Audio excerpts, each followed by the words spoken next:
Hey Miss J's class, it's me Mike.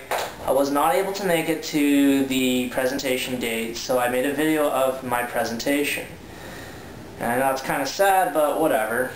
It's currently 3 in the morning and I'm living off coffee. Tastes good. So for all of you that are wondering what my tragedy is, I chose AIDS. AIDS? AIDS. Uncle Bob, Farmer Jimmy, I got first aid. Does that mean I have AIDS? No, Bobby. That just means you can fix my broken arm. So what is AIDS? AIDS is a disease that progressively lowers your immune system, making you more susceptible to diseases. This is aided by HIVs. Aight, slow down, Susan Boyles. What is HIVs? Well, sir, it's your lucky day. HIVs is human immunodeficiency virus. Now, hold up. You said if I have AIDS, it's caused by HIVs. Doesn't that mean if I have HIVs, I have AIDS? Well, sir, HIVs and AIDS differ because AIDS is a stage at which when the HIVs has become active and begins attacking helper T cells. As for HIVs, they are the virus itself. In some bodies, they remain recessive. In other bodies, they actually become active and begin attacking, making you have AIDS. Damn, sir, you right on that. Yo, Shaniqua, Tanya, you gotta read this man. This man knows his facts. Unfortunately, there is proof that we got it off a monkey. That's kind of sad, actually, but yeah, we got it off a monkey. Anyhow, originating from Africa, it moved across the world and became a major pandemic. Even to this day, it's a pandemic. In 2007, 32.1 million people were affected with AIDS. 2.1 million died because of AIDS. 300,000 of those people were children. Now I just sounded like someone just got booted off the island on Survivor. Which is not a cool part, by the way. But at least you're done getting back to the presentation. So, how do you get AIDS? I know the answers. I have the answers. First, Bobby, get out. Since HIVs infect helper T cells and HIVs cause AIDS, that means as soon as you have HIVs and they begin infecting the helper T cells within your body and begin affecting and doing harm to your body, that means it's getting full circulation of those harmful viruses throughout your body. So that means any bodily fluids that you produce can potentially give someone else HIVs and possibly AIDS. You mean like breast milk? Yo, 17, I don't know what you're doing with your mama, but yeah, breast milk. You mean like my girlfriend's vaginal fluids? Not like you could ever hit home base, but yes, even your girlfriend's vaginal fluids. Yo, what about my semen? Bobby, I swear to God, you have something else to do. I told you to get out like 3 times. Actually once, but I'm just saying 3 times because I cut it off. And I replayed it 3 times. Yeah, I know, right?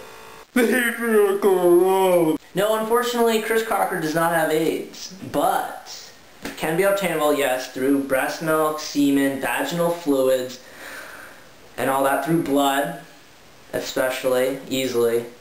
But yes, those are some methods of which HIVs can be transferred into your body between person to person. So what if, hypothetically, I have sex, that's probably never going to happen for me, but if I have sex with a chick and she has AIDS and I get infected with HIVs, does that mean I have AIDS? Well, you know what, I can answer that. In fact, actually, darling, you don't actually have technically AIDS until the HIVs actually begin harming your body. Does that help answer your question? Bobby, get the hell out. But anyways, yes, Bobby is right. If they have AIDS, they transfer HIVs, yes, you will have most likely HIVs. And if you do have HIVs, there are some cases where the HIV remains recessive within the body. This happens with a very few amount of cases. Though usually, if the other person has AIDS, the virus is activated as harmful and will infect you, and you will also have AIDS. Now back to Oprah, after these following messages. Valentine's Day is just around the corner, and you know what's a great gift to give them? AIDS. AIDS. Back from that very awkward commercial, don't ever buy AIDS, it's bad for you. As you may know, there are different types of HIV viruses out there. There are the offensive type, and there's also the recessive type. Doctors were aware of this, and so they put a scale onto the levels, different types of levels at which they would grade the AIDS of the infected patient. So basically this would take a look at the offensive HIV. So with the offensive HIVs, 1 out of 500 or more cells would have to be infected. That would mean, per se, for example, I had 1 out of 1,000 helper T cells infected, then that means I would be a level 1. I'd make the cut.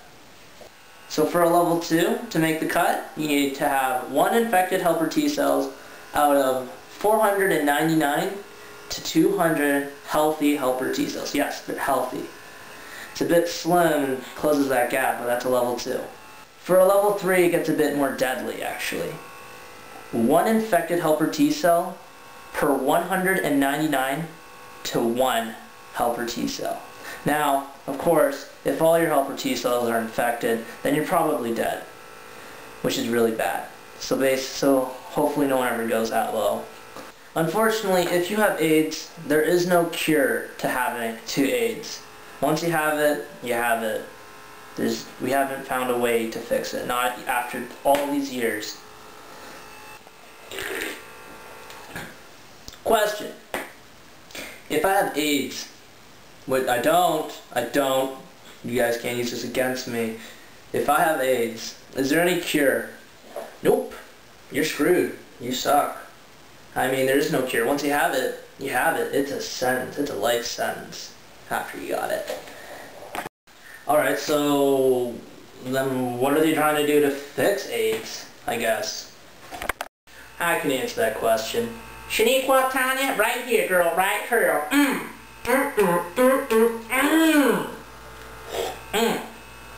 Coke's so much better than Pepsi.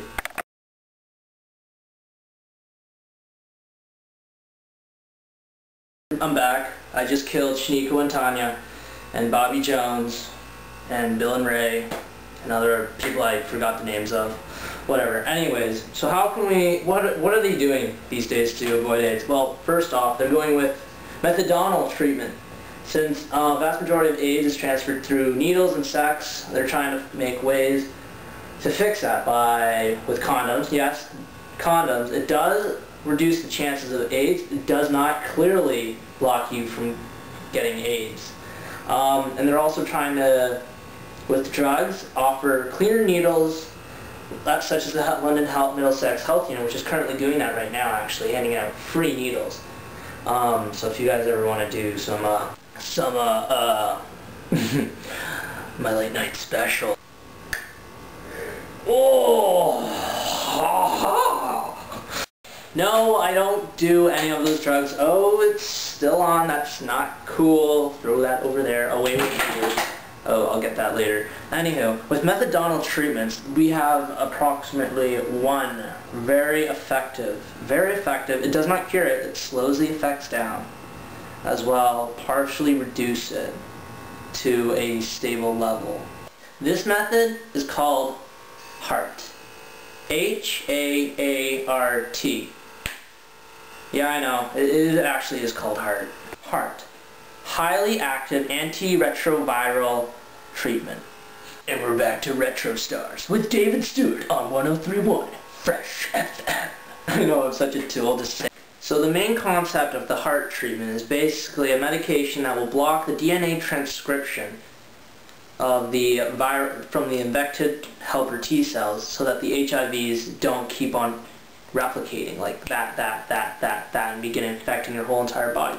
So instead, it begins to basically starve it out, make it so it can't divide, and then it'll die, and then you'll just poop it out, fart it out, peep it out, stuff it out, throw it out, your mom's out. Oh snap! This treatment is aided with 2 to 4 other drugs to help play extremely offensive, hence why it's called HAART, highly active antiretroviral treatment, since it's very offensive upon the virus. Anywho, with the 2 to 4 treatments, it causes it to kind of get a bit expensive, at which this treatment's not really available to a lot of people unless you're really rich. Of course, everyone knows medication is expensive. The heart treatment is continued on until your viral count is almost diminished or nearly undetectable. Undetectable meaning not 1 out of 500 helper T cells, but more so on a far greater scale. It doesn't mean that you don't have HIVs, it just means it's undetectable, at which the harm done is minimal. So we're getting near the end of my presentation, and we're about to talk about what's happening in today. What's today's society? What are we doing? I mean, you don't even hear anything. You always hear about cancer and everything, but you're not really focusing towards AIDS. It's a pandemic. I mean, for heaven's sake, 33.2 million people were affected in 2007, and that number's going up. Anywho, what's happening in today's society? Well, we're still trying to find a cure. Research is still continuing on. I mean, the heart treatment is just recently used on some patients. It's still being tested even today. Finding different ways to treat AIDS. I mean, with different medications, maybe slow it down, that can slow it down, much like heart treatment, but maybe more accessible. Maybe might be less effective, but more accessible, cheaper. And lastly, what I've been doing throughout this whole presentation is giving you awareness. For knowledge is power, and knowing about the effects of AIDS, hopefully you'll find out that if your friend has AIDS, you don't have sex with them. Don't even think about it. No, not gonna happen. Nada nada. Abstinence is key though. Because don't even play Russian roulette with your penis. If you have any future questions or concerns on AIDS, I'm probably at the field trip and I probably have my cell phone on me, so you can text me and you can get my number off Rabia. But really, I'd rather prefer you guys not knowing my number and you guys just asking me for it, because even though I'm not going to give it to you guys because I don't even know you guys and I'm not there. But you know, you can see me tomorrow. I'm currently rambling on, but that doesn't matter, okay? Anyways, the credits all go to me because I did everything except for Canon and camera, and I'd like to have my proud sponsor, Coca-Cola. That's just a fancy way of saying Coca-Cola. I got another can. It's fantastic. Thank you so much for watching my presentation, and I hope you enjoy the rest of your day. Peace from Mike. Peace. I'm a hippie. I'm chill. Yeah.